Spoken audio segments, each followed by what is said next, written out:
Hey, welcome to the second episode of the Media Leftovers podcast, where we dig out those cold bites from the back of your mind fridge and reheat them in a discussion session between friends. This includes, but is not limited to, movies, television, music, and video gaming cultures. I am today's host, Colin Brennan, and for those of you that tuned in last time, you may remember my co-host, Connor, who led us through the mind of George Lucas with our Star Wars themed discussion. Hey guys, how's it going? Great to be back. I'm glad to have you as my co-host today. Yeah, absolutely. And with us is our very special guest. If you tuned in last time, you'll recognize him. Near and dear to our hearts, Joey Burt. Welcome back. How's it feel to have an episode's worth of experience under your belt? Feels pretty great. I'm glad to be back here for your second episode. I'm real excited. All right, so We'll dive right into it. before we jump in, this week in entertainment, we have Shia LaBeouf arrested. How do you guys feel about that? I guess it was for a good cause. It's not what I thought it was going to be. I thought he was going to be arrested for like a DUI, or I think he beat up somebody at a bar one time. So Okay, let's get the facts straight. I don't know. I actually don't know. I'm pretty positive that Shia LaBeouf punched a neo-Nazi in the face or something. Was he what a I neo-Nazi? heard. I heard he was a neo-Nazi, and Yes. he was spouting political diarrhea. And Shia LaBeouf had grabbed him and punched him and said, "I'm just saying, be nice to each other." He said be nice to each other Shia after LaBeouf he said, punched someone. "Be in the nice to face. each other" after jaying some motherfucker in the face. Interesting. Yeah, so All that's right. my personal take on that is just don't be a dick and punch people. Yeah. I mean, I understand Nazis are kind of assholes, but I mean, violence under most circumstances isn't, the right path. Yeah, you're making yourself look like an ass in the process. So. I guess it was for a good cause. Yeah. Excuse me. So, also, Split made $40 million on its debut. Great segue. As of Monday, the 23rd, and it was just shown in our local theater. Yeah. Joey and I actually went to go see it last night. And, We did?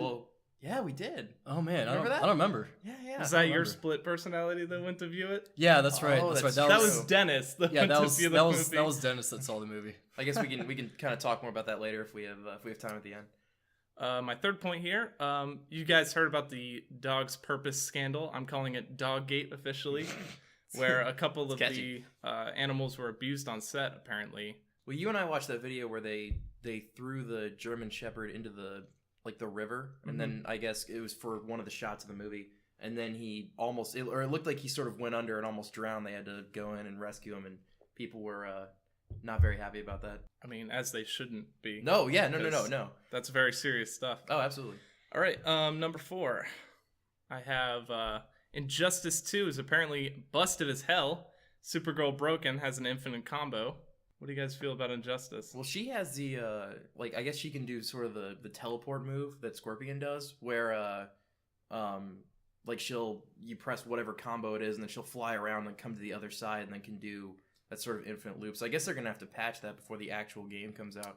I hope so, because that would make it not fun to play. Yeah, no, not at all. Yeah, just to clarify, they're in beta phase right now. Right? Yeah. Okay. They only a handful of people actually have codes to the game, so they have plenty of time to rework the final product. So I'm not really worried about it, but they definitely need to fix that before the final product comes out. Right. It's important to remember that the B in beta stands for broken. Yeah, I like that. Actually, I'm definitely looking forward to that one. All right, so are you guys ready to dig in? Yeah, absolutely. Sure. All right, let's grab our forks.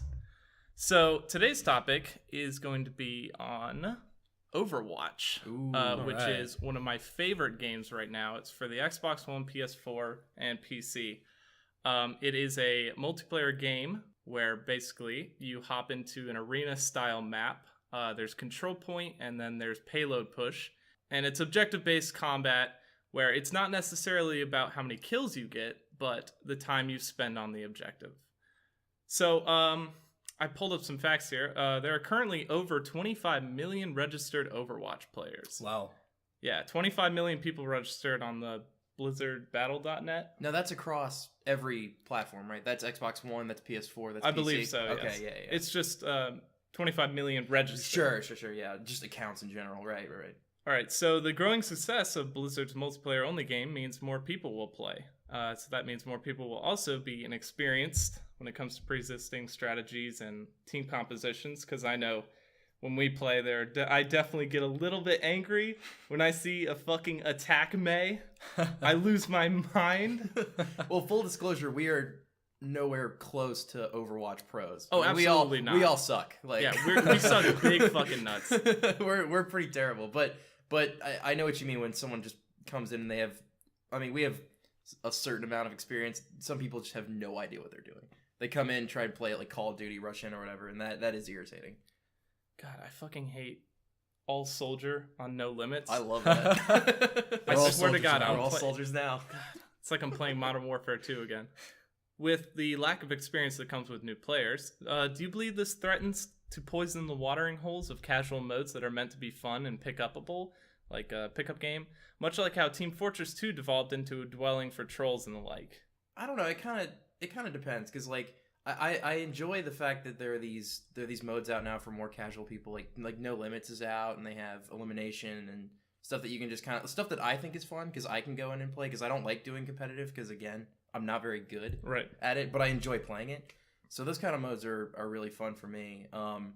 It is weird now with the new loot boxes where like, so everyone wants to get their loot box, but you can only get it in those casual modes. So a bunch of people who are really, really good at Overwatch will come into those modes and just destroy people like me or people even worse than me. So it is kind of weird how they set that up because then, you know, the people who are MLG or, you know, on actual esports teams will come in and just wreck everybody else. Yeah. But it does encourage you to kind of get out there and try the new modes. Oh, definitely. Yeah. It gets that, you know, that interaction with the other players that you usually wouldn't if you're a professional player because you're in the top 500, 100 people to play the game. So you're usually up against a set amount of skill level. And you don't see strategies that the lower levels use. Well, there's no strategy. Oh, yeah. It's just run it's in. Fucking and, guerrilla warfare out there. Yeah, they're trying their best out there, but yeah. I think you know, all too often, in especially even these like casual game modes in Overwatch, I've never played competitive, but I think like all too often, I've experienced like certain mismatches where I go up against, you know, people that are 4th or 5th prestige in the game. I'm not even, you know, rank 50 yet, and I feel like that's just kind of like a mismatch. I don't know how they're doing matchmaking, but I feel like that should be tweaked. Yeah, I know exactly what you mean when you're going there, and you know, even when I first started out, there were people who had already prestiged once. Like this is when the game first came out, and people played it for, you know, a week straight, and they were able to prestige on week 1.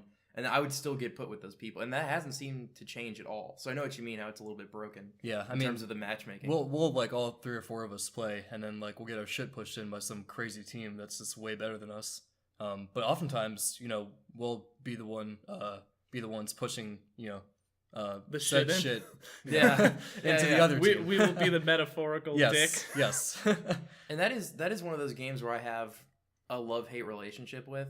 A lot of games you either just you like it or you don't, but Overwatch can be so rewarding when you win, and it can make you feel so shitty when you lose. It's very unique in that sense. I think I've never really played another game where it makes me genuinely angry, like when I lose.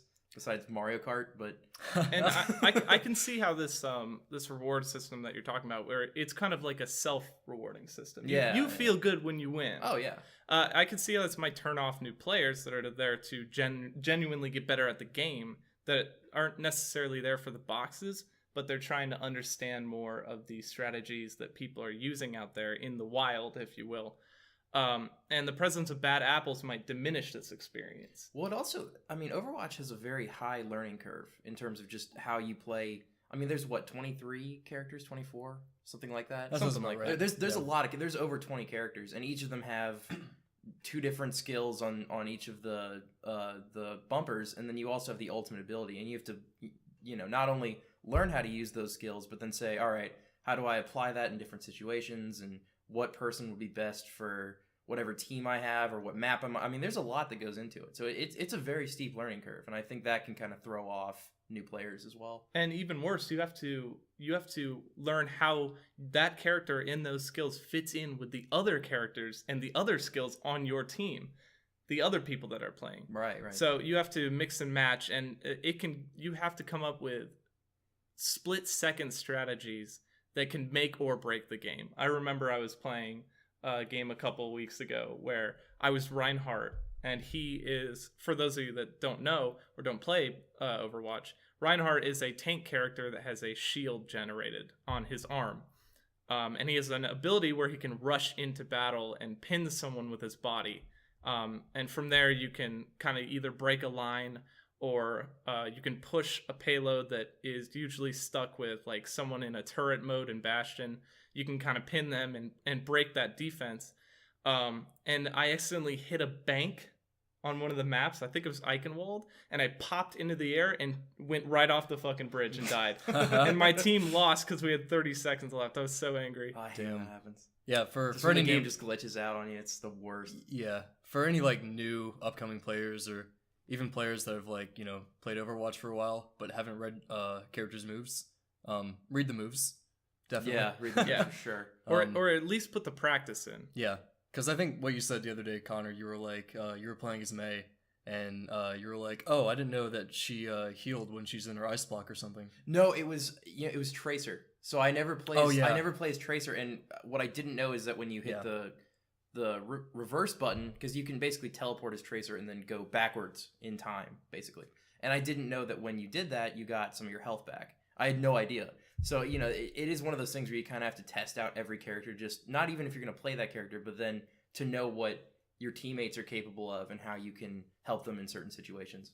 So, I mean, it's not an easy game. It's really not. I mean, it's actually quite challenging. And the deeper you get into it, like, the harder it gets, I think. Yeah. Yeah, how the hell do you think I stay alive all the time as Tracer? Yeah, you just... I abuse that rewind. Anyway, with Overwatch, how are you guys liking the lore behind it? Are you kind of like big lore guys, or? Okay, so well, I guess for those who don't know what lore is, do you want to kind of explain? Because I mean, yeah, lore, not everyone lore is kind of this this hidden backstory. It's almost like a looking glass view into the world that you are experiencing. Like the lore of Overwatch is, you know, the backstories of the characters and the maps that you're playing on, and how that fits into the grand scheme of things story-wise. So Blizzard has woven this tapestry that is rich in lore that is Overwatch. And you can see this in the supplementary content, in the comic strips, and the CGI trailers that they put out. The backstories of the characters provide us with bits and pieces of the missing information that harbor massive potential to be plugged into this grandiose story. While several Blizzard forums and discussion groups have voiced their adoration for these characters and these nuggets of information, many complain that there is no concrete plot or story for Overwatch, despite the studio's obvious passion for their project. In your guys' opinion, would adding a single-player mode to multiplayer-only games, such as Overwatch or League of Legends or Smite or any other MOBA-style game, would that provide purely additional story elements to bolster the overall experience, or do you feel it would be too tacked on, almost like Call of Duty campaign for the new Call of Duties? So I have a feeling that might not be shared by most, especially most Overwatch players, but I don't care about the story. And the reason being is, you know, no matter how many videos they put on YouTube explaining stuff out of the game, like, there's no actual story in the game. You have to go on YouTube and look up these you know, pre-rendered cutscenes that they make to sort of get any story with it. Like, there's no actual story in the game, and the only cutscene they actually give you is at the beginning, and it's the most generic story I think I've ever seen in any video game. And most video game stories are pretty bad. You know, there's a reason that you watch movies and play video games, but for Overwatch, it's like, there are robots, we made this group of heroes, we blew up the robots. That's literally the whole story. And a lot of it, I think, was ripped off of the comic Watchmen, which was basically that, you know, there was a lot of trouble in the world. They created this one group of superheroes. Those superheroes had to retire, and these other superheroes came in and had their sort of moral dilemmas and issues. And that seems like that's exactly what Overwatch is. So for me personally, they can't, because they didn't add a story mode at the beginning of the game when it was first released, and there was no concrete story within the game that I played, I don't really care about all the supplemental stuff that they put out afterwards. I don't know how you guys feel about that, but that makes sense. I can see where you're coming from, but I'm more of a, you know, I like, it doesn't matter when it comes out, but I'd like to have some sort of content that I myself can digest without having to have other people in my game. You know what I mean? I'm a big fan of single player games, and I always like having that where it almost like a nest egg tucked away for a rainy day that is a story mode. It's like, I didn't know that there were story modes for games that I played multiplayer only for a while. And then, you go through the menus and you're like, I played this game forever. I'm kind of getting sick of the community and like only playing online, and like there's no more value to this game. And then you mess around in the menus and you find out that you can play single player and you're, oh, this is cool. But when you describe single player, you're not saying like a single player with a story that has, cutscenes and sort of has this narrative flow. It's just like, I'm going to jump into a match and play against AI bots. Because they have that in Overwatch, but to me it's lazy. If I spend $60 on a game, and don't get me wrong, I love Overwatch, but there is a lack of content in that game where, I can get new skins for my character, but I can only do that for so long until I start to feel like maybe it's kind of a waste of time. And I'd rather have more bang for my buck. I'd rather have a story that actually matters and like get me invested to want to go back to play multiplayer even more. And I don't feel like, it's not just Overwatch, it's a lot of games today. Like Battlefront had that problem, the new Battlefront that came out. So it's not just that, but I definitely agree with that, Connor. Full disclosure, I haven't like looked into Overwatch lore or like read anything. Oh no, I haven't either. Yeah, anything about like the universe I'm playing, but I have played the game a fair amount. I think that's good enough for the most part. So keeping in mind like the difference between like a multiplayer and single player game, they're pretty huge. Like if you're gonna go out and make a multiplayer game, you have to keep in mind like you're taking input from multiple players in a lobby that need to be connected all at once. They need to be coordinated together, this and that, versus single player where it's just a local game. So the development of those two games is going to be a lot different.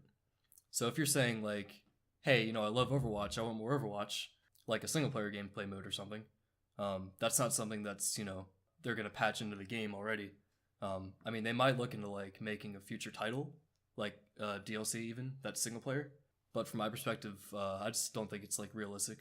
No, I don't think so either. I think they've made $1 bajillion off this game already. I don't think they don't have any reason to make it better. It's almost like, I sort of liken it to where we live right now, because we're college students. We live in these apartments that are sometimes kind of run down.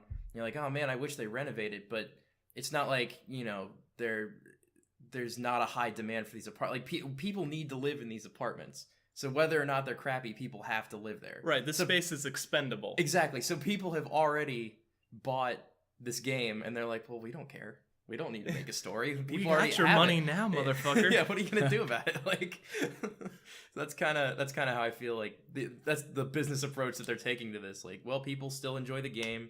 We have a huge like you said, 25 million people still play this. Yeah. So obviously they're doing something right. So I think their incentive for if they wanted to incorporate single player might be like Overwatch 2 that included single player, or right? And they had the platform for multiplayer already developed and ready to go.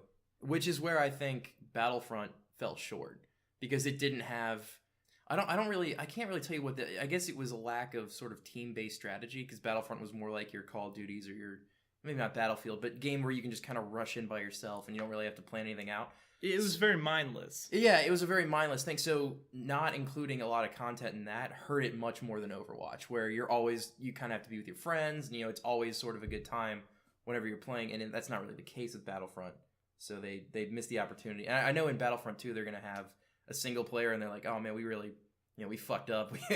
We're going to have to go back and change a lot of stuff with the new game if we're going to get people to purchase it again. Well, they did have single player. They had these like challenges that were kind of repetitive and kind of dull. It was like kill these AI on master difficulty. In 10 minutes or something, which I wasn't a huge fan of personally. Right. So when we speak about multiplayer and single player and the differences therein, let's look a little back in time to the older forms of gaming, where there were mostly like platformers like Mario and Kirby, which were like side-scroller adventure-based games that allowed the player to kind of explore the levels and overcome obstacles at their own pace. Technology in that age had yet to reach its boom and rapid development, I feel. So multiplayer usually meant, getting your controller, your stupid fucking like Xbox Mad Catz controller that like plug in fucking player 2. If you were the little brother, you always got that controller. By I the love way. those things too because they lasted for like 2 weeks. Oh, yeah. And then when you got it, the fucking left stick never worked, and you were walking backwards, and you had no idea why. Anyway, you would things are the worst. you'd bring that over to your friend's house, and you'd plug it in, and you'd play Halo like split screen. There was no Xbox Live back in the day. Like, it was just you played with your friend present in the room. And with the growth of technology nowadays came online play, and this quickly took over the field. And when we speak of the future of gaming, do you guys believe games that promote that competitive nature, that like online play, will that force the classic adventure side scrollers to extinction? I mean, local co-op is dead for sure. I mean, Absolutely. I can't remember a time I ever played fucking split screen. Oh yeah, no, it's been a very long time since that's been the case. I mean, in terms of side scrollers, there's been a boom recently in the indie development market with games that come out that are platform based and side scroller kind of like that. So I mean, maybe they'll reemerge. I can't really say for sure. I know games that in the early 2000s that were on the Xbox, like trying to think of a few, like Psychonauts, or what was the Voodoo one? It was like Voodoo Larry or something like that, or I don't know. It's just kind of like those Crash Bandicoot like platform games like that came out. They might come back with Psychonauts 2, which is coming out, and a lot of the new stuff for the Nintendo Switch, which will be platform based and sort of almost like a choose your own adventure book, like the new Zelda. So yeah, I can't really say for sure. Yeah, I wouldn't rule out co-op games entirely. As of being completely extinct. I think nostalgia is a very like powerful driving force. It's been a while since I've played like a good sit on the couch co-op campaign or something. I mean, we were playing iDarb last night, split screen, or not even split screen. That game's like just all kind of platform. But I had a lot of fun with that. Oh yeah, I had a great time. Yeah, so I don't think we can entirely rule it out. It's still an art form, like a style that'll be around. Just not as powerful as it was. Like, not as prevalent. Yeah. Well, talking about like a good split screen game, the last like split screen game that I played was Guacamelee with one of our friends. Actually, I used to go over to his house over the summer, and like that, the mechanics for that game were incredibly brilliant. And I'd never played a game like it before. I mean, it was your classic side-scroller adventure game that, you were walking through the countryside of Mexico beating the shit out of piñatas. Like most platformers. Like Mario. But it was a lot of fun. And I don't think that kind of genre of game exists anymore. It's all kind of, to me personally, it feels like a grab at the money that's left over from the roguelike genres. Yeah, it's definitely not. You don't see it in AAA gaming anymore. Oh, absolutely not. There's none of it. Like you said yourself, it's all indie developers now. Right. Which is a shame because I mean, I know indie developers are like, oh, we're so much better than AAA, but I mean, a lot of times, God love them, their games are kind of crap, and I would love to see AAA games or AAA game developers come back and start doing more of the couch co-op, and I think it's really hard to say if people will want that to come back or not. I guess with the Nintendo Switch, depending on how well it sells and how well those games sell for it. Like, I know there's probably going to be a new Mario Kart or a new Smash Brothers. And, if those sell well, then maybe people will make that shift again. But, yeah, I don't know. Hard to tell. Hard to tell. Very hard to tell.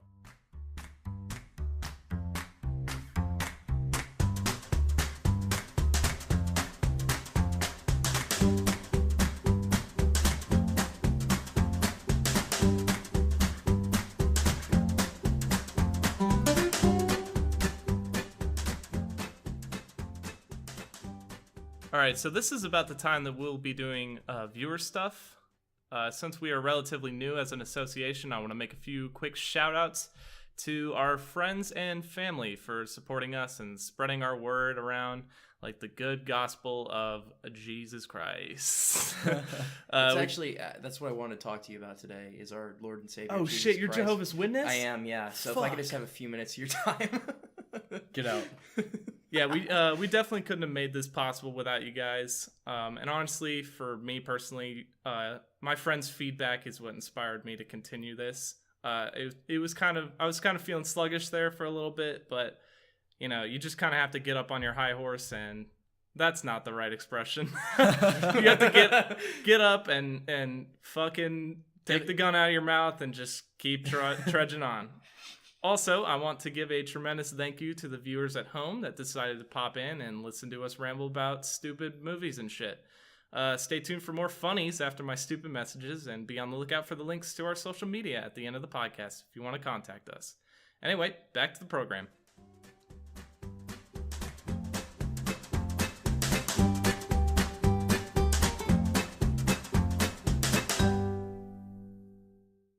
All right, so this is going to be a bit I'm calling Split Opinion. Oh, This is our nice. free time section, so Nice. we're going to go off the rails a little bit here. So Split, it recently opened in our local theater, and I have not seen it, full disclosure, due to a lack of interest in the next installment of M. Night Shyamalan Ding Dong's beautiful disaster of a career.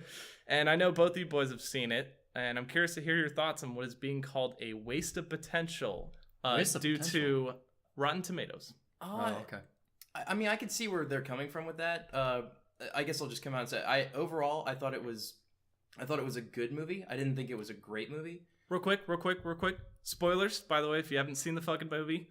I mean, I can keep it. Yeah, we can keep it. We'll keep it spoiler free. We'll keep it I'll clean. keep it spoiler free. Okay, so this is purely opinion. This corner. is opinion based. Yeah, but I mean, I can go into it a little bit. So for those who don't know, Split is about a man named Kevin who has split personality disorder, and so every time he puts on a new outfit, he becomes someone else, and his other personalities don't share the memories that personality is living right now. So, for example, this one time he's talking to a girl as what he believes he's a 9-year-old kid named Hedwig, and whatever she says to him, the other personalities don't know that he said. And I mean, I thought the plot was interesting. I thought the directing was good. Some of the acting was a little iffy from some of the girls that he ends up capturing. They were just not very good actresses. But What you get for casting white girls? James McAvoy though absolutely killed it. I thought. He was amazing. I mean, if he honestly, he should win something for that movie. That movie won't win any awards because it's very average. I think in terms of just how it was written, how it was directed. It was a movie. I thought, but I mean, if he didn't knock it out of the park on that and just totally kill it. Playing that many people in one movie is not an easy challenge, especially when you have to play a lot of those people at the same time, because there are some times when the personalities will conflict with each other, and as you see in the movie. And I can't sing his praises enough. He killed it, man. He really did do a great job. I would definitely say it's a movie worth watching, just because of how unique it is. I haven't really seen a movie cover that subject matter before. I don't really think that's unique, though. You don't think so? No. They've done movies about medical conditions like all the fucking time. This is not new. But like specifically split personality. In terms of how it was directed, like making you feel like you're trapped with these girls, because he kidnaps these girls and he's saving them for something that I won't spoil. But marriage. It is not marriage. I will tell you that much. But it does make you feel like you're trapped with them. All the shots are very close up on people's faces and make you feel like you're experiencing that fear. And I think that was cool. I think the first and second act, or first half of the second act of the movie, was way stronger than the ending. Like most M. Night Shyamalan movies, not a good ending. As not every M. Night Shyamalan ending movie is bad, but like this one in particular, I thought was terrible. I think he was being labeled as this one-trick pony of, I have a twist at the end of my movies, and that's what I'm known for, and he didn't necessarily do that with this movie, and as a result, it was just kind of a nothing climax. It sort of ended, and that was it, and I didn't feel rewarded for watching it. I didn't feel like the time I had put in for the first hour of the movie, it didn't feel like it wrapped it up well enough for me. Just personally, I don't know how you felt about it, but well, I'll agree that the ending was a little bit it came off arrogant, like you said. But all in all, I really liked the movie. Like I'll stick to my guns. I thought it was really unique. I hadn't seen anything that kind of approached split personality or mental disorder like it. And I thought the comparison between one of the girls that's trapped and her captor I thought was interesting, and how all the flashbacks show her hunting, which is basically how a lot of those tactics used to hunt she then has to use to survive being trapped and just trying to figure out how to get out and manipulate him to do what she wants. Right. So I mean, overall, I think it's worth seeing. I don't know if I'd see it in the theater.